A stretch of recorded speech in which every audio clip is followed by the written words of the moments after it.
You're on. Did you say hang on or you're on? You're on. I said you're on. Yeah. All right. Well, thank you. I will call this meeting of the Durham Board of Selectmen to order on Tuesday, November 24th, 2021. We have 4 of the 5 selectmen present. Todd let us know that he was not going to be able to make it tonight, so I'll call a quick roll. Just say something so everybody knows you're here. Rob Ponto. Here. Rich George. Here. And Mark Farren. Here. Okay.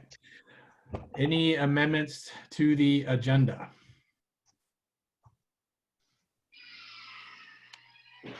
No? Good. Oh, and I wanted to say thank you, Rob, for running the meeting last week in my absence. I liked your little thing that if you're speaking, you should turn your camera on. So I think I'd like to continue that if everybody's okay with that. I thought that was a good direction for the meeting. So, was somebody going to say something? No, just thanks. It was a good time, but I'm glad to have you back. Yeah, thanks. I wish I could say it was a more productive absence than it was, but it wasn't. So Yeah. All right. Any looking at the list, I don't see anybody on the participant list that's not supposed, is not supposed to be here. Is there anybody that's here to make a public comment? Yeah, I think it's just board members and staff right now. So, okay, we'll move on past that.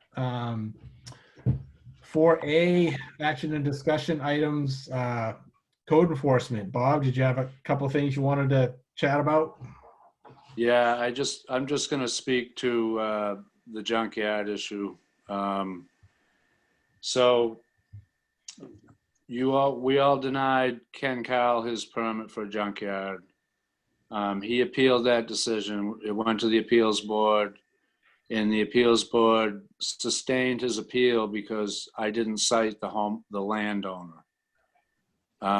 So after that, I got into Androscoggin Registry of Deeds to see what was what. I know he's got a 300 by 300 foot plot on Priscilla's land that he leases supposedly for the junkyard. In the last year or two, that junkyard has just overgrown the 300 by 300. So I sent Ken Kyle a letter September 29th citing screening for the whole property. And that's what he was complaining about because his junkyard is up on the top of the hill, but the whole property is a junkyard. So I think what I have to do is cite the homeowner for an illegal junkyard. And then once that gets cleaned up, I'll decide whether Ken has his 300 by 300 only, and then I'll have him resubmit a fresh application for a junkyard. Bob, do we know if under state law you can even have a junkyard permit on leased land? Yep. So I'm reading the state law right now. And the application A is name and address of the property owner, and B is the name and address of the person or entity who will operate the site. So it kind of says that you don't have to be the owner to operate a junkyard. Rich, you got something there? Yeah, I don't know if that's necessarily true. I think people that own junkyards are typically, you can operate it under another entity is what that typically those applications are derived from. It's not necessarily saying that you can operate one on leased land. It could be, but I doubt it. I think most people that own a business such as that would operate it under an entity rather than personal.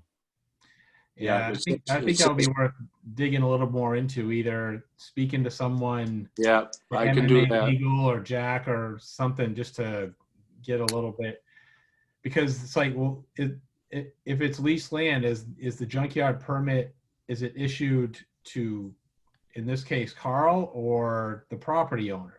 And It's, who's ultimately responsible for the screening? You know, I'm not sure that's clear.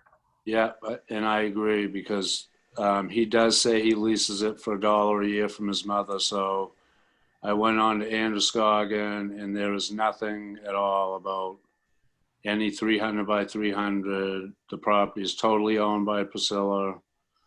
They actually have 2 dwellings on that property because there's no lot for Ken's house in the back, which he's included, his house is included in the 300 parcel that's for the junkyard. So it's really, it's a mess. Yep. All right, sounds like some research called Yeah. for this one. He furnished you a copy of the lease? No. And there's nothing recorded either. You Well, don't I don't know. I don't know if leases would get recorded. And are you talking Yeah, about probably registry of not. deeds or? Leases do get recorded for a registry of the deed, but they're for the leasee more so than for example, like it's in my best interest to record it in case the building gets sold, but the property owner would typically not record the lease. Okay. All right, Bob, well, keep us posted, I guess. All right. And that's about all I have. The rest of it I can deal with. All right. Does anybody have questions for Bob while he's here? No? Okay, great. Thank you, Bob. You're welcome. Have a good Turkey Day, guys. Thank you. You too, Bob. Thanks, Bob. Yeah. Okay, next, 4B is earned paid leave, and we had asked Ruth to do a little digging on what this meant for the town, and she did a little homework on that. So Ruth, do you want to kind of brief us on what you found? And I'm curious what your sources were, like who you spoke with or where you got your information. Well, I got my information off the Department of Labor website. They have an FAQ section that's actually quite clear Oh, good. with examples and stuff. And then also some of the information off of the MMA website. But basically, it does pertain to us. So I went back to 2019 and I filtered out all of the people who were part-time at that time and figured out a round number of what that would have meant for us in 2019. And then I had created a policy to go into our personnel policy for the earned paid leave. And basically, every 40 hours that somebody works as a part-time employee, they get 1 hour of earned paid leave. You don't have to allow for partial hours, so I put that in the policy that we don't allow for partial hours. You can require that they take entire hours at a time, so I put that in the policy too, to try and keep it as simple as possible. And then, go ahead, Kevin. I would say, is paid leave different than just regular paid time off? Are they restricted, and are there restrictions on how it can be used, or are we just talking about accruing paid time off for part-time people? Or is this supposed to be for sick, or, I mean, what? It can be used for anything. Okay. If you use it for a vacation, then your employer can request 4 weeks, up to 4 weeks of lead time on it. If it's an emergency, you're just required to tell your employer as soon as is possible. So you can use it for sick time, any time off that you need. Okay. And this is specifically for part-time employees that don't already have some sort of paid time off benefit, or would it be in Yeah. addition? So it wouldn't, if a town happened to have a paid time off benefit, this wouldn't be in addition to it, or would it? No, as long as you have a policy that matches what the law is, you don't have to do At something a different. minimum, right? Yeah. Okay. All right. All right. Okay. Other board members have any questions or comments on this? Rich? Rich, you're muted. I had one quick question, Ruth, and Yeah. I don't know I don't know what the answer is. I don't deal with this on a particular day-to-day basis, but with respects to per diem people, It how is counts. yeah, that's where I get a little, because typically a per diem person is not necessarily considered the same as an employee. They're specifically They're specifically included in the law, and per diem people are paid on an hourly basis. If they were So what's the paid, benefit of us as a town to have per diem versus just regular volunteer, or not volunteer, but just part-time employees? What is the difference in classification? that actually would be a question, I think, for Chief. Yeah, I don't know whether it's just a way that the fire department says differently for them, or how I don't know why they use per diem instead of part-time. I thought like Rich that per diem, you weren't actually an employee of the organization that you were working for. Now, it might be that, and for the case of this law, they've made a special inclusion for per diem, but I'm pretty sure that Rich is right that per diem employees are not, I shouldn't have used the word employees, but per diem people are working for the town are not actually employees. Like we don't pay, for instance, we don't pay retirement withholding or anything like that on per We diem. pay FICA, yeah. Yeah, they pay Yeah, FICA. but that's out of their check. The only time I ever come across per diem, or I don't personally come across per diem, but like a lot of hospitals have per diem employees, but they're not necessarily considered per diem as far as like employees. They're paid at a different rate. They don't get the benefits, et cetera, et cetera, et cetera. So that's what. My understanding is that per diem would match the definition of an employee. So if it came down to it, the Department of Labor would consider them an employee because we cover them with workers' comp. We pay FICA on them. They have they're paid through us. They're not an independent contractor. So they meet the definition of an employee.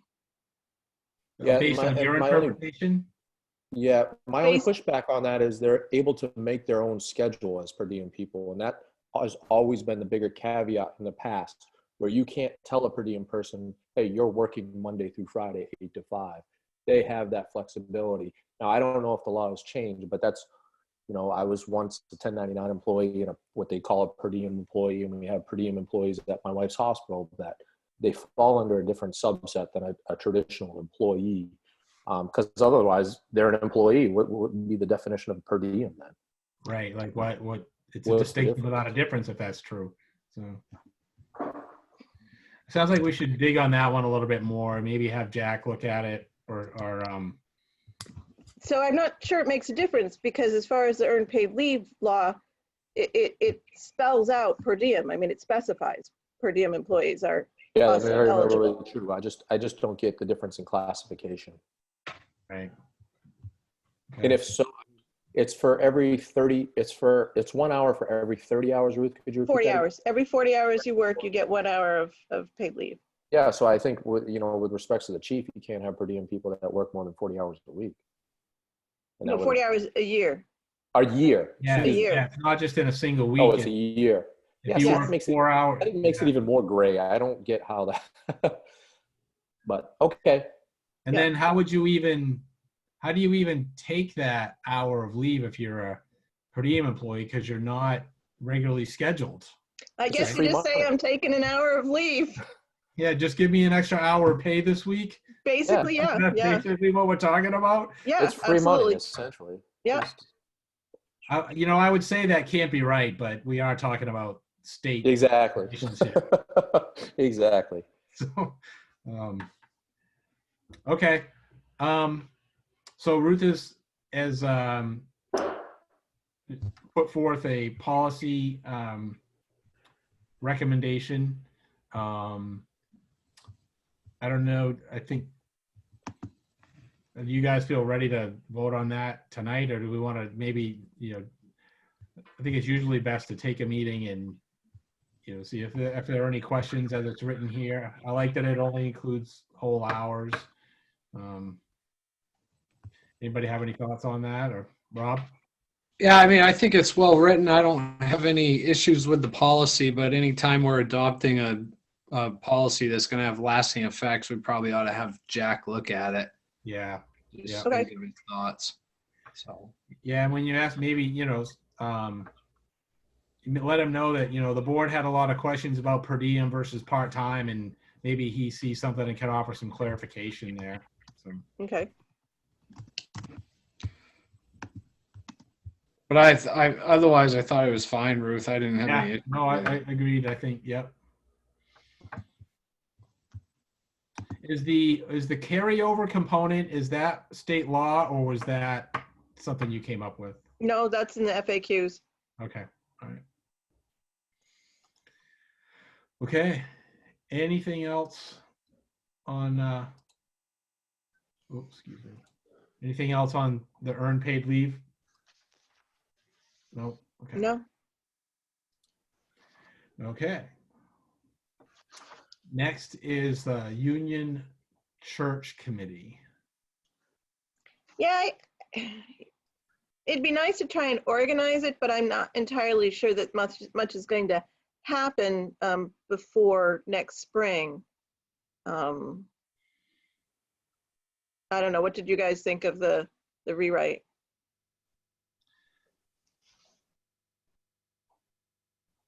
I'll have to confess, I didn't have an opportunity to read it. Okay, well then we can put it off till next week, or probably actually the last December one, because next week is the one, or the next December one is the one where we talk about the manager, right? Yes. Yeah.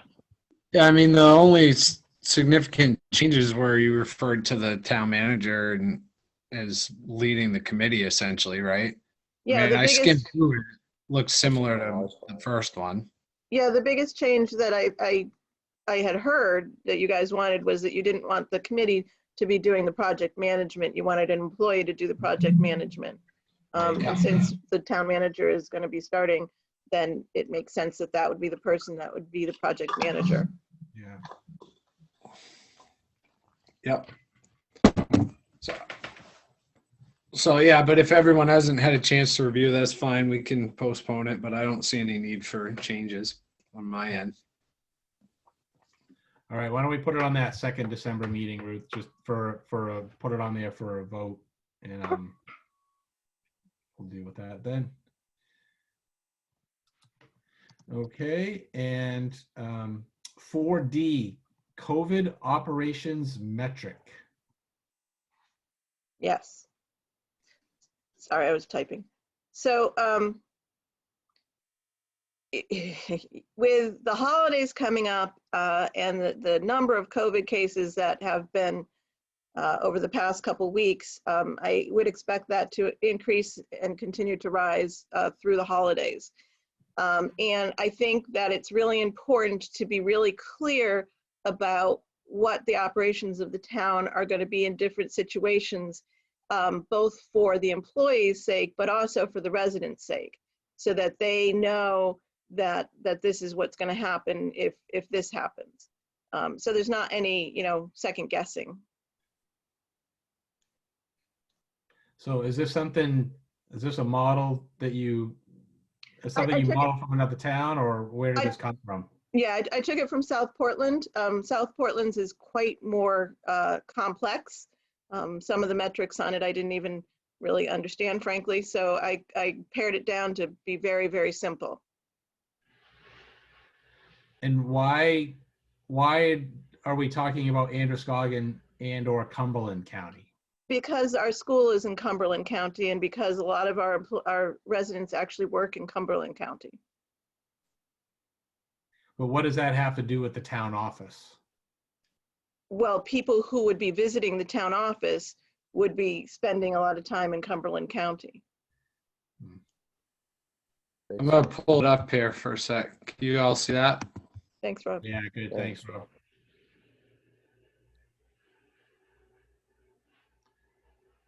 Well, Ruth, I can tell you that I basically plagiarized this and sent it to my staff, so it works for me. But we never stopped operating as if we weren't in the yellow anyway, so. Well, there's a lot of town offices that are only taking appointments still. Yeah.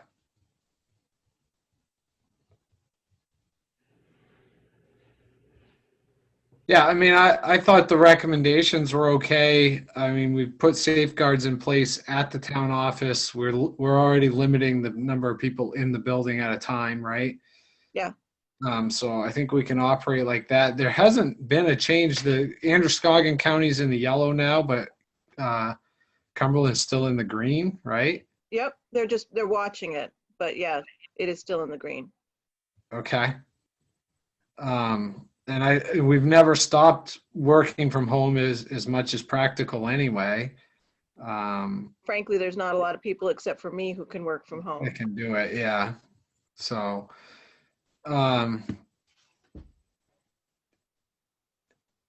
So Yeah. just so I'm clear, if one of them goes red, then one county goes red, then we go to that level? Yeah, Is that the thought? yeah. I had a conversation. I'm fine if we do Androscoggin. I got some reservations if Cumberland goes red that we're gonna go red.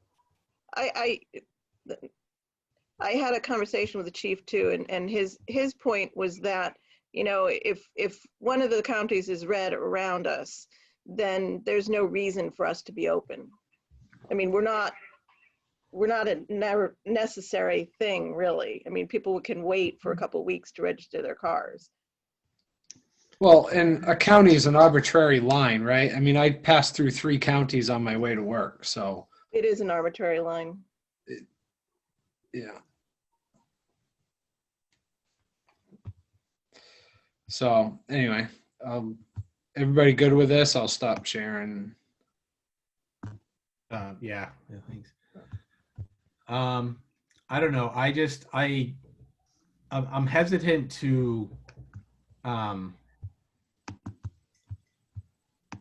to, make it like a formula. Like if like for right now, we're saying that because Androscoggin is yellow and we're going along doing our thing, and merely because Cumberland might go yellow, all of a sudden we're going to change the town office to be appointment only, even though nothing's really changed in our own town. I'm not for that. Yeah, so I don't know. I'm not. I feel like we have enough common sense to manage this as we go, and if it becomes a, you know, as things become more, if they become more serious, we can talk about what next steps are. But I don't want to just advocate a decision to a one-page document. Okay, I think it's pretty serious. I think that the number of cases and the number of deaths over the last couple of weeks has really increased the risk for everybody. Not everybody wears a mask. We don't take it that serious. Okay, I've had that conversation with you, and every time COVID comes up, we use it to, what are we going to do? What are we going to do? If it's that serious, why don't we take it serious?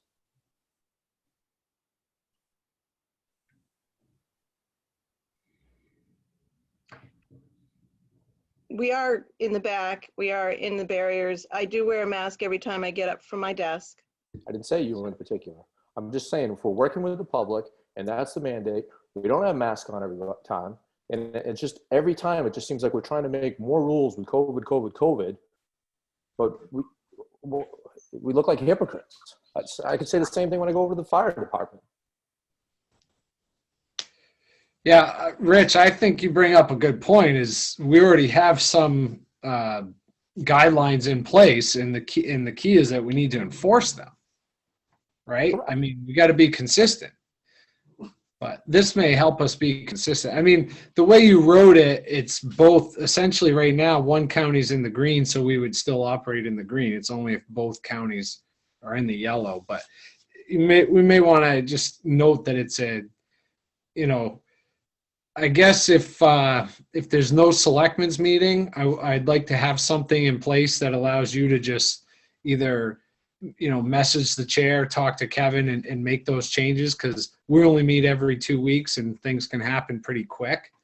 So I think I'm okay with some sort of guideline that allows you to make a decision and do it. And as long as we like follow up at the next meeting and then the selectmen discuss it and either modify it or come up with a new plan. But I do think it's a good idea to have something in place that allows you to make that decision It's quickly. important to me to be able to have a measure of why you would do something. You know, yeah, it's just like, it's not like, oh, well, I think the cases are going up, and so I think maybe we need to go to appointments now. It's more, there's got to be some sort of metric by which you make these decisions, and I mean, I don't know if there's another metric that you guys think that should be included, then, you know, I'm certainly open to it, but I thought that perhaps the color system was the best metric to gauge.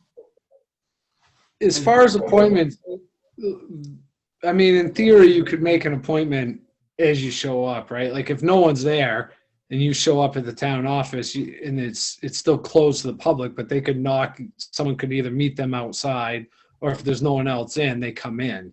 So Yeah. even though it says appointment only, but I mean, that's how we've been handling it in my office. The offices have been closed since March. You just knock on the door and someone will come meet you and take care of what you need. So Because Yeah. really, maybe the wording needs to be different.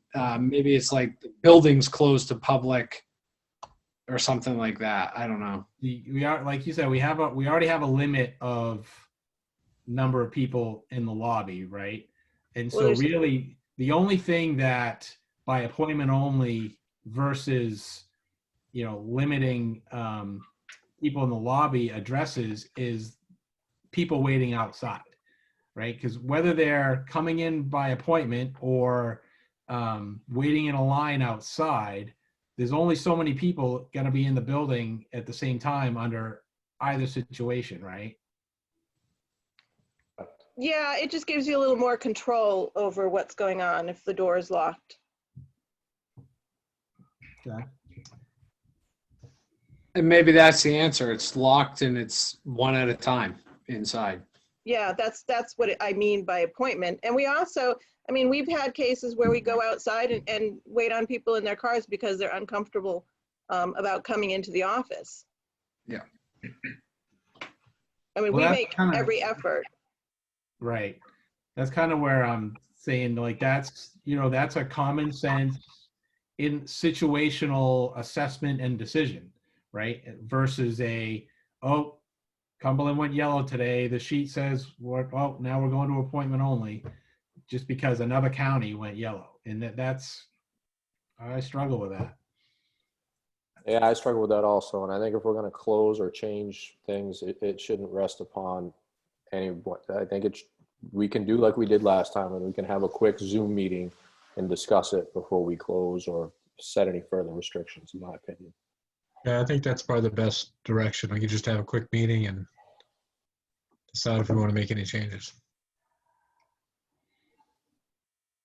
Yeah, I think that's where I mean. So if we have a situation where the rating of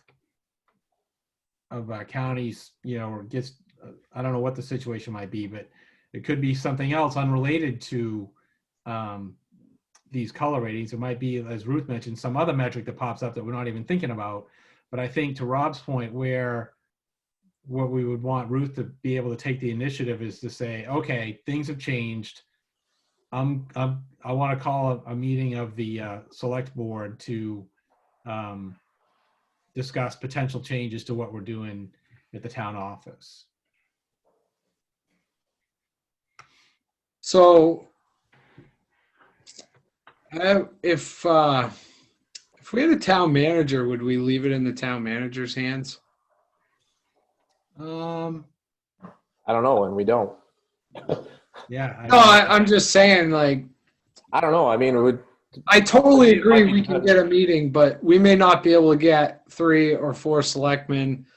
Well, we only need 3 within a day, and that's how fast things change in some of these instances. Like, or say someone at the town office actually had it or had an exposure and we had to close the town office anyway. So I think there needs to be I have no problem with somebody at the town hall, even if it's just with a phone call with the chair or the liaison. But I don't think we need to have it rely on a meeting. I think we meet as soon as we can. I'm totally for that, but I think she ought to have the ability to say yes or no. I mean, for a day or two, it isn't going to have much effect on the public service anyway. So, but, you know, I don't know. Yeah, I mean, we could kind of treat it like similar to what we do with like a storm closure type of thing where, you know, Ruth usually pings me and says, you know, what do you think? And we kind of go, well, yeah, we should close the office for today, or, well, let's close it for the morning, but we should be okay by the afternoon, or, whatever it is, but, Yeah, I would say she gets I'd in probably touch. be okay, to be honest with you guys, I'd be okay if we just left it upon Androscoggin. But when you start incorporating other towns and factors into it where, I'm just not comfortable with that. If you want to leave it at Androscoggin, I'm comfortable with that. But when you start bringing in other communities, and I mean, majority of the cases in Cumberland County derive from Portland. I mean, so if somebody pops over the bridge in Freeport, all of a sudden I grant it, we're in another county, but I mean, So, let's So- just leave it to the county that we live in. We don't need, I mean, So there's Rich, something if that was- too. if we just left it to the county of Androscoggin, though, wouldn't we be open for appointments only at this point? Because Androscoggin is the one that's yellow. If that's what we want to deem as what's it called? Yes, if that's Okay. what we, so I agree with the Androscoggin only thing, but that's where I'm at. It's like, I don't necessarily think just because the county is yellow that we should be going to appointment only. I don't think. I'm I there don't too, know but any I mean, scientific basis for that, yeah, I'm 100% with you too, but I also want, Ruth and her staff to feel safe, but I have a hard time if people bring up to me, I don't feel safe if I walk in your space and you're dealing with public and you don't have a mask on. Okay. I'm tired of hearing that. And I've addressed that before privately. So if we have that concern that it's a public or somebody feels for their safety, well, perhaps they shouldn't be working right now. And Well, it's not just we can our do that. safety either. It's the safety of the residents that come into the Well, office as well. If the residents are not They safe, make the choice whether don't to feel come safe, in or they not. make the choice. They can go and register their car online if that's the case. I mean, that's what a lot of majority of the people are coming to you for. We've already had that discussion. So if they don't feel safe, stay home. That's the whole point of everybody. Not everybody has to stay home. If you don't feel safe, I more than invite anybody to stay home, but it shouldn't be for everybody. And there's some people that do need to come to the town hall for whatever specific reason it is.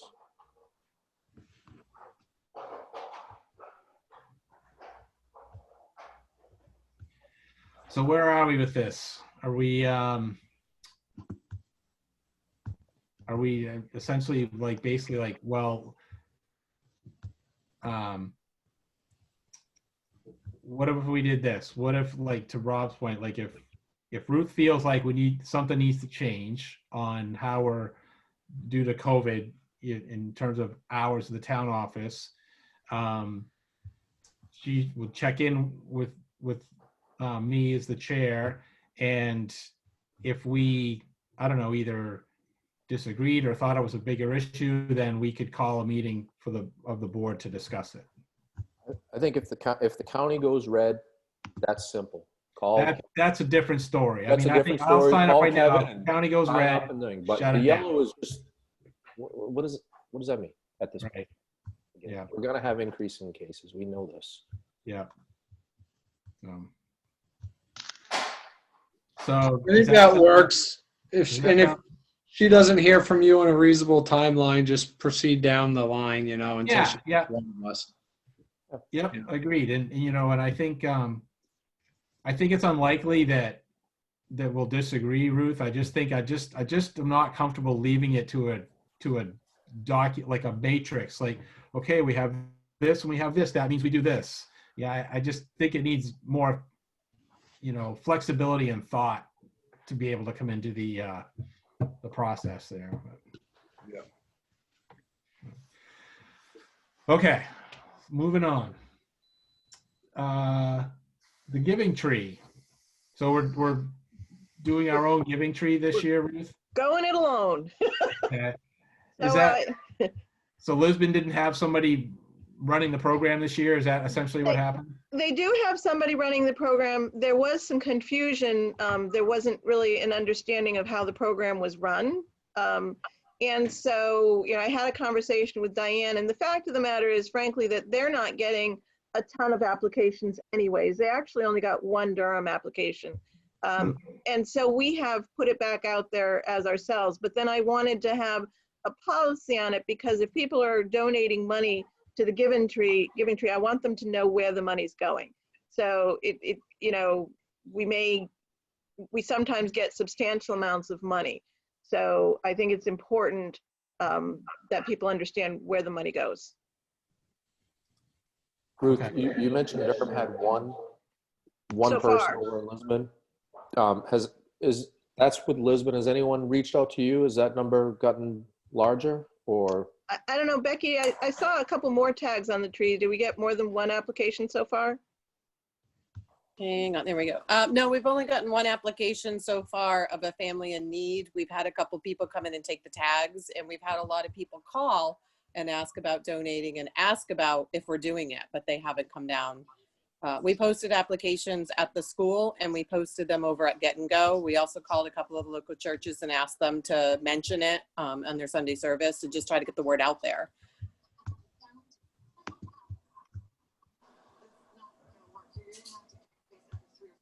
Okay. So, anybody have any other questions about this policy? Or comments or suggestions or whatever? Mark, did you have something? No, No, my only question would be, Ruth, what did you have in mind in terms of, were we thinking like, if we get an abundance of cash, we're going to donate it to a specific organization? Is that the question at hand? Well, the policy reads that if we get an abundance of cash, the first thing that we do is we purchase gifts for anybody whose gifts are not taken care of. The second thing we do is we give gift cards for like a Hannaford or a Shaw's to the family, up to $25 per family member, figuring that this is a holiday time and they're going to want to have a holiday meal, and holiday meals can be quite expensive. And then the rest of the money I would propose goes into the Durham Home Heating Fund. Okay. Yeah, I think that's a good idea for if we have excess funds and we've met the needs of the Giving Tree. So, all right. Any other comments or questions on this? All right, then I'm going to move that we approve the Durham Giving Tree policy for 2020 as presented. Second. Rob seconds. Okay, any further discussion before we vote? All right, when I call your name, say if you were in favor or not. Rob Ponto, Yes. Rich George, Yes.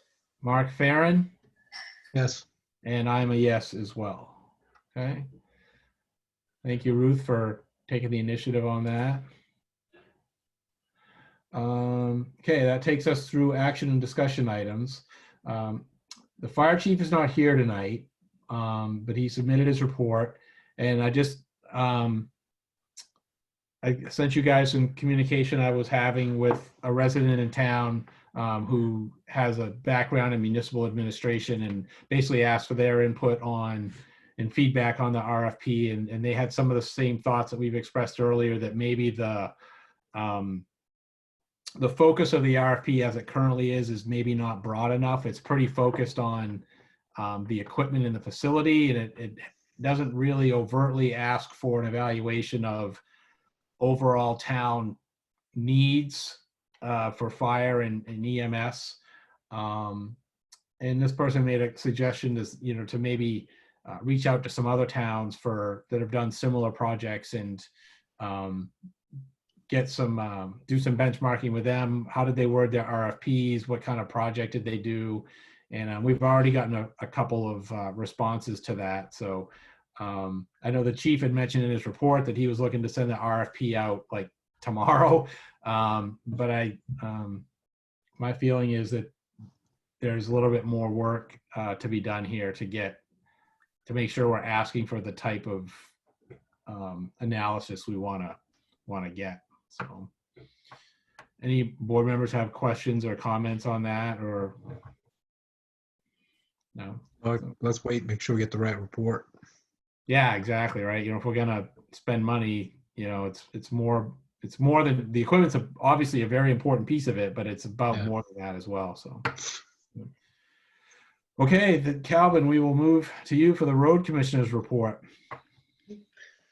So we've been working on ditching on Beaver Woods Road. We were going to haul winter sand yesterday. and we decided against that with the pouring rain. We would have been hauling liquid sand. So we'll do that next week. We continue to pave driveway aprons, and we finished up today paving. We don't know what day they're going to close the asphalt plant. It could be this week, could be next week. We never know. So they don't give you a clear date, and year to year that changes. So they said just expect any day they could close. They've continued working on the grounds, parks, and town properties, cleaning up fall debris and cleaning the bathrooms. So Crooker, we still have to do the shoulders on Deervale and Rangdale, and I'm looking Vast Crooker, and we're hoping to start it this week. I'm thinking it looks more like next week at this point, but they should be wrapping that up so that they're in place before the wings fall down over the pavement. We're going to continue ditching right up until frost or snow.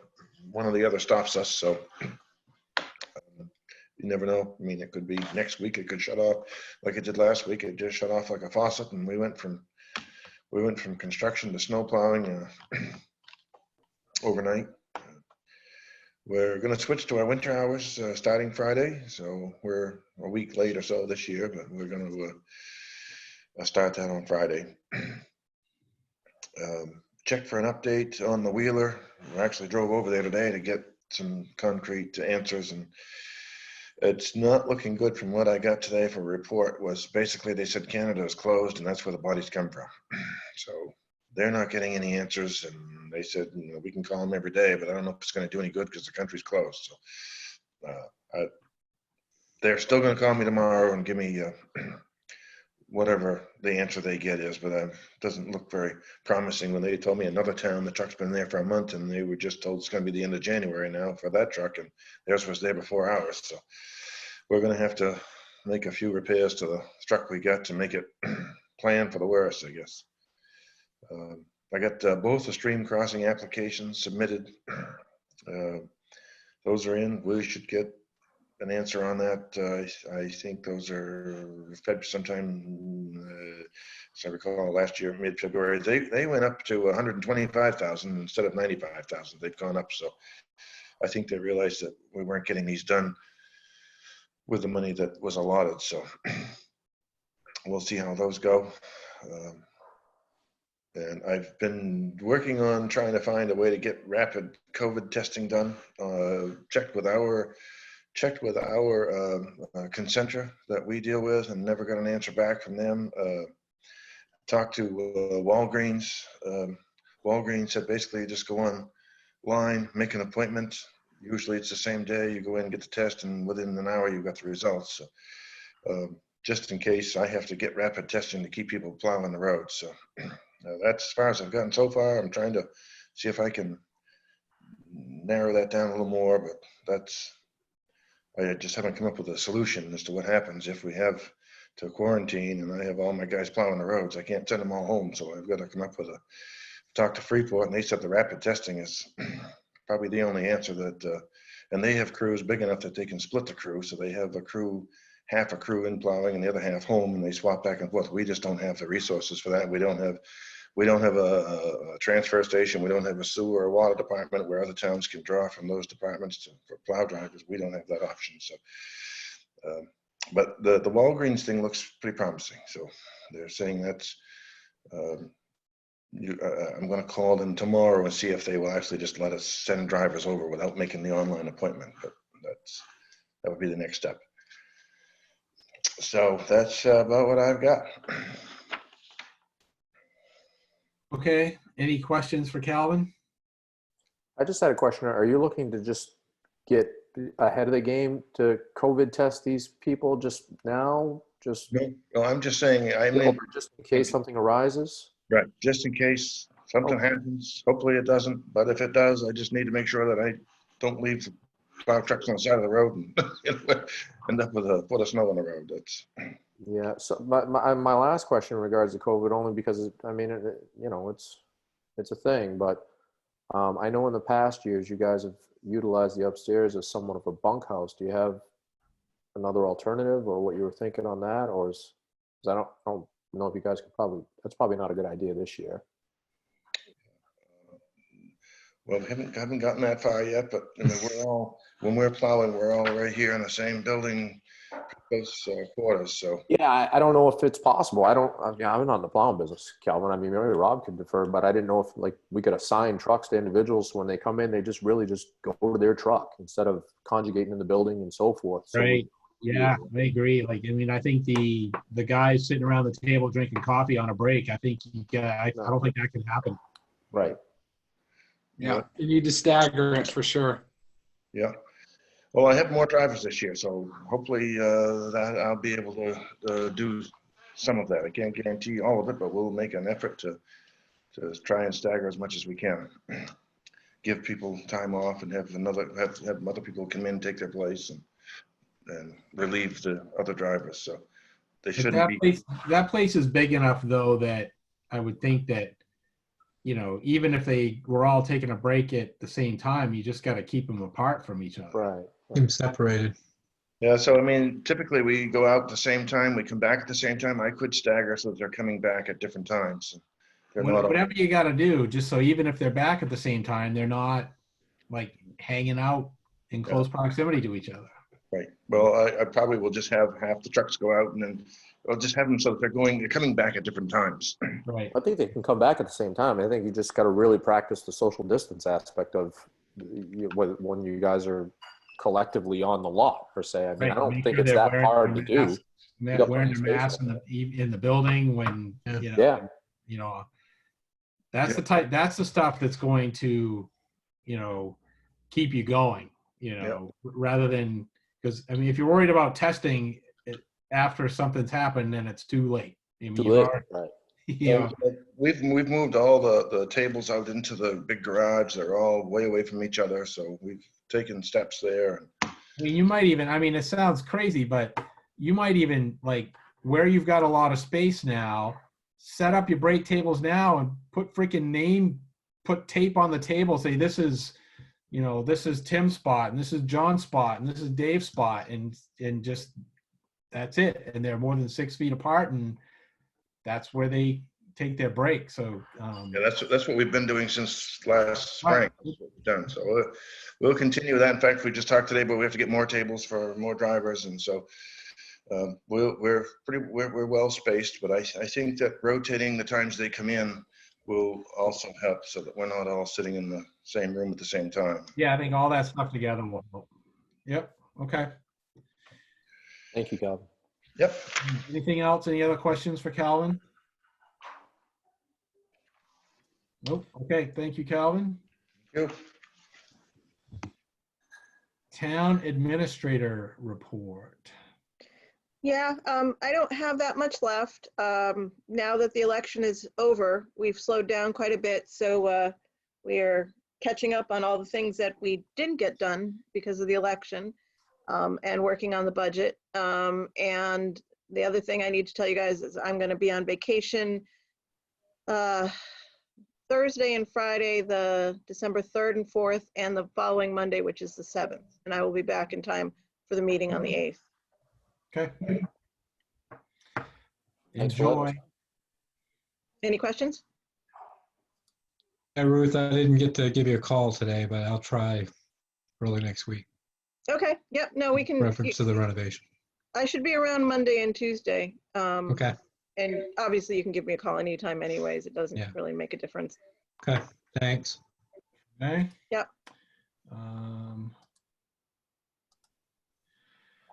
Okay, we need to do an abatement. So I'm going to move that the board go into assessors section. Second. Rich seconds.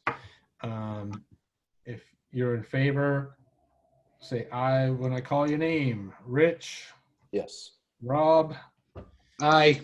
and Mark. Yes, Okay, we are in assessors section. I have the document up. It's a pretty simple one.